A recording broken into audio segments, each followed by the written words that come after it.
જય શ્રી કૃષ્ણ, જય ગૌ માતા। અત્યારમાં બધાને સ્કિનના પ્રોબ્લેમ બહુ વધી રહ્યા છે, જેમ કે ધાધર, ખરજવું, ખસ, સોરિયાસિસ, ફેસ પર કાળા ડાઘ અને ડાર્ક સર્કલ, આવા બધા પ્રોબ્લેમ બહુ વધી રહ્યા છે। તો એના માટે આપણા ઋષિમુનિઓએ 5000 વર્ષ જૂની પદ્ધતિથી બનાવેલી ક્રીમ, આજે છે પૂનમનો દિવસ અને એના માટે આપણે બનાવવાની છે શત ધોત ઘી। અત્યારમાં આપણે વૈદિક પદ્ધતિથી બનાવેલું ગાયનું ઘી અને તાંબાનો કળશ અને તાંબાનો ત્રાસ અને પાણી અને આપણે લઈ લીધું છે કેસર। તો આપણે અત્યારમાં એ ક્રીમ બનાવવાનું છે। આપણે પહેલા લઈ લેશું ઘી,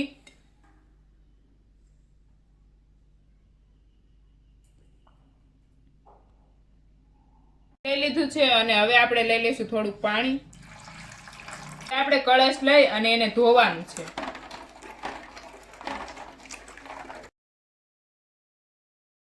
એ રીતે 10,000 વખત ધોઈ અને શત ધોત ઘૃત બને છે। અને જો તમારે પણ ઓર્ડર કરવો હોય તો અહીંયા સ્ક્રીન ઉપર નંબર આપેલો છે, ત્યાંથી તમે કોન્ટેક્ટ કરી શકો છો।